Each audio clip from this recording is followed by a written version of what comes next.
इस movie journey to the west में हम एक मॉन्क को देखते हैं जिसके तीन साथी होते हैं, एक फिश मॉन्स्टर, एक बिग मॉन्स्टर और एक मंकी किंग। दरअसल मॉन्क ने इन तीनों को अपने कब्जे में किया हुआ था और अपना गुलाम बनाया हुआ था। ये मॉन्क की मदद किया करते थे। हम मूवी के शुरू में मॉन्क हमें एक ऐसी जगह पर सोया हुआ दिखाया जाता है जहाँ के लोग बहुत छोटे थे। उसके आसपास छोटे छोटे टेम्पल्स भी थे। वो लोग उससे डर रहे होते हैं और मॉन्क को भी कुछ समझ नहीं आ रहा होता कि मैं यहाँ पर क्यों हूँ। तभी मॉन्क का लीडर वहाँ पर आ जाता है और उसे एक रोशन यानी चमकती हुई रिंग देता है। वो कहता है कि ये लो, इसे अपने सर के पीछे लगा लो, अब से तुम इनके राजा हो। जैसे ही वो रिंग पहनता है वहाँ पर अजीब व गरीब चीजें होने लगती हैं, जैसे कि रिंग खुद ही डिस्ट्रॉय होने लगता है। मॉन्क काफी परेशान था कि हो क्या रहा है, और तभी परेशानी में ही उसकी आंख खुल जाती है। असल में उसका एक ख्वाब था, वो एक जगह पर सोया हुआ था और अब डर के उठ चुका था। वो जिस जगह सो रहा था उसके आसपास सर्कस हो रही थी। वहाँ के सब लोग उससे कहते हैं कि आप भी सर्कस में हिस्सा लेना। अब जो उसके पास गुलाम थे यानी फिश मॉन्स्टर और बिग मॉन्स्टर, वो उनकी सूरत में, उनकी फॉर्म में लोगों को एंटरटेन करता है। उस मॉन्स्टर को देख के एक बच्चा रोने लगता है और लोग कहते हैं कि ये कैसा मजाक है, हमें बिल्कुल मजा नहीं आ रहा।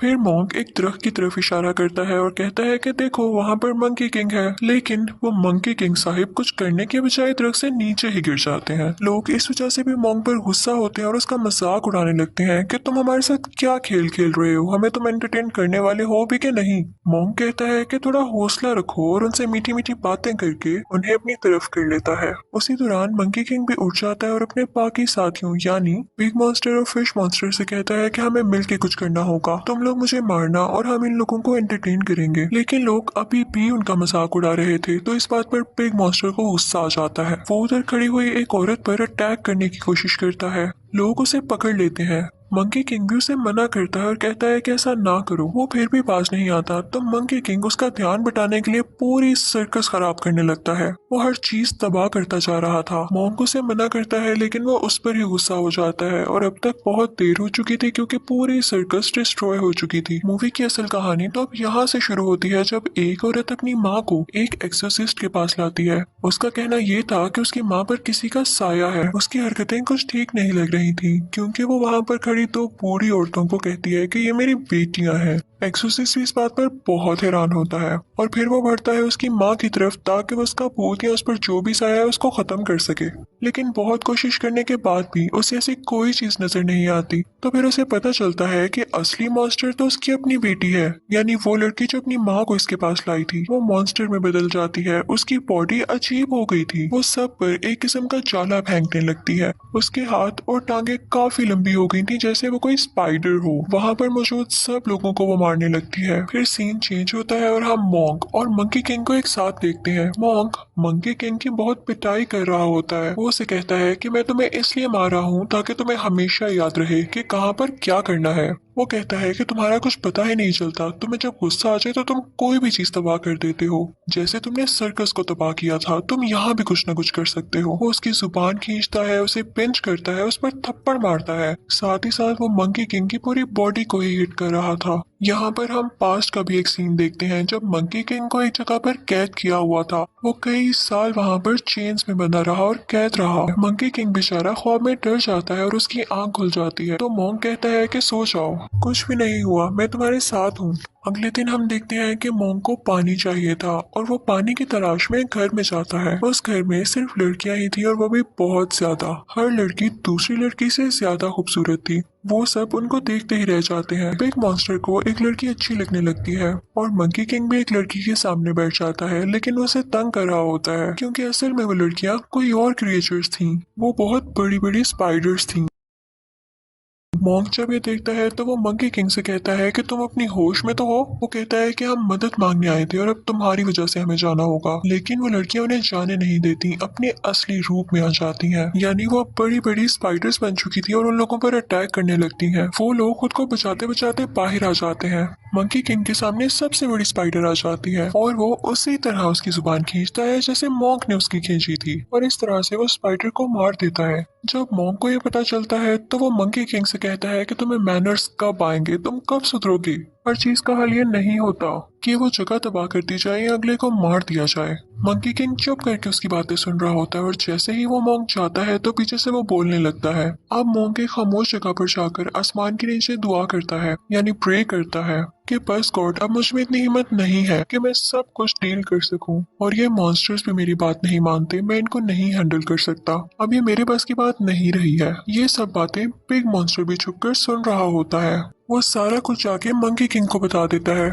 मंकी किंग को तो पहले ही गुस्सा था। वो कहता है कि जब मोंग हमसे खुश ही नहीं तो हम इसको मार देते हैं, तो वो उसे मारने के लिए आगे बढ़ता है। मोंग जब ये देखता है तो उसे रिलैक्स करने के लिए कुछ पढ़ने लगता है, लेकिन इस चीज का उस मंकी किंग पर अब कोई असर नहीं होता, क्योंकि वो अब उसकी गुलामी से आजाद हो गया था। अब वो उसका मजीद गुलाम नहीं था। मोंग उसे बचते बचाते दरख्त में फंस जाता है और उसे अपने काबू में करने की कोशिश करता है, लेकिन मंकी किंग अभी भी नहीं डरता उससे। तभी आसमान से कोई तेज रोशनी निकलती है, जिसे देखकर मंकी किंग डर के वहां से चला जाता है। दूसरी तरफ हम देखते हैं कि फिश मॉन्स्टर अपने असली रूप में आ चुका था, यानी वो एक बहुत बड़ी और एक खौफनाक फिश बन चुका था। ये सब उन स्पाइडर से लड़ाई के बाद हुआ। फिर हम देखते हैं कि मोंग अपने तीनों साथियों को लेकर किसी दूसरे मुल्क जाता है और वहाँ की रानी और राजा से मिलता है। उस मुल्क के लोग उन्हें देख के काफी हैरान हो रहे होते हैं, क्योंकि वो अजीबोगरीब मॉन्स्टर्स थे। रानी उनका बहुत अच्छे से वेलकम करती है। फिर वो लोग राजा से मिलते हैं तो राजा उन लोगों से कहता है कि हाँ, क्या लाए हो मेरी खिदमत में, मुझे किस तरह से एंटरटेन करोगे। तो मोंग और उसके साथी कहते हैं कि हम जानते हैं एंटरटेन करना, और ये कहते ही उसके सामने अजीबोगरीब हरकतें करने लगते हैं जो कि बिल्कुल भी फनी नहीं थी। राजा को ये देख के काफी गुस्सा आता है कि ये मुझे पागल बना रहे हैं। वो उन्हें अपने महल से बाहर निकाल देता है कि ऐसी हरकतें पागल करते हैं, अपना इलाज करवाओ जाकर। मोंग जब बाहर आता है तो उसे अपनी बहुत ज्यादा इंसल्ट फील होती है। वो मंकी किंग को फिर से मारने लगता है कि तुम लोग कोई काम ढंग से नहीं कर सकते हो, और फिर उसे एहसास होता है कि वो तो खुद था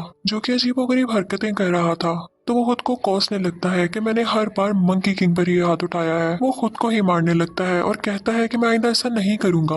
वो जाता है और मंकी किंग के आगे झुक कर उससे माफी मांगता है। मंकी किंग उसे उठाता है और कहता है कि मैंने आपको माफ किया, अब हम दोस्त हैं। वो दोनों खुश हो जाते हैं और अब मिल के कहते हैं कि हम राजा के पास दोबारा जाएंगे, उससे भी माफी मांगेंगे और फिर उन्हें अच्छा सा एंटरटेन करेंगे। वो लोग अंदर जाते हैं तो उन्हें पता चलता है कि ये तो असली राजा है ही नहीं, असली राजा को इसने कहीं गायब किया हुआ है। मंकी किंग चाहते ही उसे थप्पड़ मारने लगता है ताकि वो गुस्से में आकर अपने असली रूप में आ जाए। जैसा वो लोग चाहते थे वैसा ही होता है। वो गुस्से में आकर अपने असली रूप में आ जाता है। उसका मुंह लाल हो जाता है और उसके मुंह से आग निकलने लगती है। असल में वो एक छोटा सा रोबोट था जो कि आग फेंका करता था। वो लोग उससे बहुत फाइट करते हैं और उस दौरान महल में जितने भी लोग थे वो बाहर निकाल दिए जाते हैं। मंकी किंग क्योंकि बहुत गुस्से वाला था तो उसे बहुत जोर से हिट करता है, जिससे वो दूर जाके गिरता है। फिश मॉन्स्टर इस चीज का फायदा उठाते हुए अपने मुंह से बर्फ फेंकता है, जिसकी वजह से वो रोबोट फ्रीज हो जाता है। और फिर वो जाते हैं असली राजा की तलाश में। उस रोबोट मॉन्स्टर ने असली राजा को जमीन के नीचे कैद किया हुआ था। मोंग उस रोबोट राजा को कैद करके रानी को दे देता है और असली राजा को बचा लिया जाता है। असली राजा मोंग और उसके साथियों से बहुत खुश था और वो कहता है कि मांगो, तुम्हें क्या चाहिए। मोंग उसे कुछ नहीं मांगता तो असली राजा खुद ही उसे तोहफे में बहुत सारी लड़कियां दे देता है कि अब से ये तुम्हारी खिदमत किया करेंगी। मोंग कहता है कि नहीं, मैं इन सबको अपने साथ लेके नहीं जा सकता, पर हाँ, मैं ये चाहता हूँ कि इन सबको आजाद कर दिया जाए, रिहा कर दिया जाए। तो वो सब लड़कियां कहने लगती हैं कि नहीं, हम इसी जिंदगी में खुश हैं, हमें आजाद नहीं होना। लेकिन उनमें से एक लड़की खामोश होती है। राजा उसे अपने सामने बुलाता है और कहता है कि क्या हुआ। वो लड़की कुछ नहीं बोल रही होती तो राजा उसे गाने के लिए कहता है और कहता है कि इस गाने के साथ डांस भी करो। वो लड़की बहुत डरी हुई थी लेकिन वो वैसा ही करती है। वो बहुत नाजुक और प्यारी लड़की थी। वो राजा को पसंद आने लगती है और वो उसे अपने साथ ले जाता है, ये कह कर के अब ये मेरे साथ रहेगी। लेकिन अब मोंग को भी दुख हो रहा था कि उसने इस लड़की को अपने साथ क्यों नहीं जाने दिया, उसने इसे वापस क्यों कर दिया। मोंग को दूसरी लड़कियां छोड़ने का कोई दुख नहीं था। मोंग अपने साथियों के साथ वहां से बाहर आ जाता है, लेकिन अभी भी वो उसको मिस कर रहा था। तो वो सोचता है कि मैं राजा के पास वापस जाऊंगा और उस लड़की को इनाम के तौर पर दोबारा मांगूंगा। राजा कहता है कि अब तो बहुत देर हो चुकी, ये अब मेरे साथ ही रहेगी क्योंकि मैं इसे पसंद करने लगा हूँ। मोंग बहुत उदास हो जाता है और उसकी उदासी देखते हुए रानी राजा से कहती है कि उसको ये लौटा दें। राजा उसकी बात मान लेता है और अब वो लड़की मोंग को दे दी जाती है। अब वो लड़की हर जगह उनके साथ साथ होती थी। मंकी किंग को ये देखकर बहुत गुस्सा आ रहा था कि वो लड़की मोंग के साथ इतनी अटैच क्यों हो रही है, क्योंकि उसे लगता था कि ये लड़की एक शैतान है, एक डीमन है। वो मोंग से कहता है कि मैं आपको ये बात बताना चाहता हूँ कि वो लड़की इंसान नहीं है और हमें नुकसान पहुंचा सकती है। वो इस चीज का सबूत ढूंढने के लिए कभी तो उस लड़की का ब्लड लेता है और कभी तो उसे हर्ट करता है, लेकिन मॉन्क उसे मना करता है। तो मंकी किंग कहता है कि ठीक है, अगर ये लड़की इंसान है तो इससे कहें कि हमें अपने गांव लेकर जाए, हमें इसकी फैमिली से मिलना है। मॉन्क उस लड़की से ऐसा कहता है तो वो लड़की उन सबको अपने गांव लेकर आती है, अपने घर वालों के पास। उस लड़की के घर वाले मॉन्क और उसके साथियों को बहुत अच्छे से ट्रीट करते हैं, और जब मंकी किंग कहीं से ये साबित नहीं कर पाता कि वो डीमन है, तो वो गुस्से में आकर उल्टा उसके घर वालों पर ही अटैक करना शुरू कर देता है। मॉन्क उसे डांटता है कि तुम्हारा दिमाग खराब है, तुमने पहले भी एक लड़की को मार दिया जिसे मैं पसंद करता था। मंकी किंग ये सुनते ही वहां से चला जाता है और कहता है कि अब मैं लौट कर नहीं आऊंगा। अगले सीन में मॉन्क एक जगह पर उदास बैठा हुआ दिखाया जाता है। तभी वहां पर वो लड़की आती है और उसे पूछने लगती है कि आपको क्या हुआ है। तो मॉन्क उसको उस लड़की की बातें बताने लगता है जिसे वो पसंद किया करता था। वो लड़की उसकी बातें बहुत प्यार से और ध्यान से सुन रही होती है, तो मॉन्क को इसमें वही लड़की नजर आने लगती है। वो दोनों भी बातें कर ही रहे होते हैं कि वहाँ पर फिश मॉन्स्टर और पिग मॉन्स्टर आ जाते हैं और मॉन्क को बताते हैं कि मंकी किंग बहुत गुस्से में आया हुआ है, वो हर जगह फसाद फैला रहा है, हर चीज तबाह कर रहा है, और तो और उसने इस लड़की के माँ बाप को भी मार डाला, और अब उसका अगला शिकार है ये लड़की। वो लड़की भाग के अपने गांव में जाती है और मंकी किंग भी उसके पीछे पीछे आ जाता है। वो उसे मारने ही वाला होता है कि तभी वहां पर मॉन्क भी आ जाता है। वो मंकी किंग से कहता है कि तुम्हें गलत फहमी हुई है, इस लड़की का कोई कसूर नहीं है, इसे छोड़ दो। वो लड़की मॉन्क के पीछे होती है। अब मंकी किंग मॉन्क पर ही अटैक करने आ रहा होता है। तभी वो लड़की मंकी किंग के पाँव पकड़ लेती है और कहती है कि ऐसा नहीं करो, इसको नहीं मारो, लेकिन मंकी किंग उस लड़की को हिट करता है जिससे वो दूर गिरती है, और अब वो उसे मारने के लिए आगे बढ़ता है, लेकिन तभी मॉन्क बीच में आ जाता है। वो रोड सीधा मॉन्क को लगती है। तभी वो लड़की रोने लगती है और कहती है कि हाँ, मैंने बोला झूठ, मैंने छुपाया तुम सबसे कि मैं एक शैतान थी, एक डीमन थी, क्योंकि मेरे साथ मेरी जिंदगी में बिल्कुल अच्छा नहीं हुआ। कुछ आदमियों ने मेरे साथ बुरा करके मुझे मार दिया, इसीलिए अब मैंने शैतान बनने का सोचा था, लेकिन मैं बुरी नहीं हूँ। ये सुन के मंकी किंग को और भी गुस्सा आता है और वो एक बहुत बड़ा गोरिल्ला बन जाता है, और इसी के साथ वो मॉन्क को निगल लेता है, उसे खा लेता है। अब वो बड़े बड़े पहाड़ों पर चढ़ने लगता है, लेकिन उसके पाँव के साथ ही वो लड़की भी थी जिसने उसका पाँव मजबूती से पकड़ा हुआ था। अब वो एक ऊंची जगह पर जाता है, वो लड़की भी उसके साथ वहां आ गई थी। तभी वहां पर वो रानी और वो रोबोटिक डीमन भी आ जाता है। रानी मंकी किंग से कहती है कि मैंने जान के इस लड़की को इधर भेजा ताकि तुम लोगों में लड़ाई हो। रानी कहती है कि मैं तो चाहती ही यही थी कि ये चीज तुम्हें गुस्सा दिलाए और तुम मॉन्क को मार डालो। अब तुम मेरे गुलाम होगे और मेरे लिए काम करोगे। तो मंकी किंग भी मॉन्क का कोई इतना भी दुश्मन नहीं था, उसने अभी तक मॉन्क को खाया नहीं था, बस वैसे ही निकला था। वो ये सुनकर मॉन्क को बाहर निकाल देता है, वो अभी तक जिंदा था।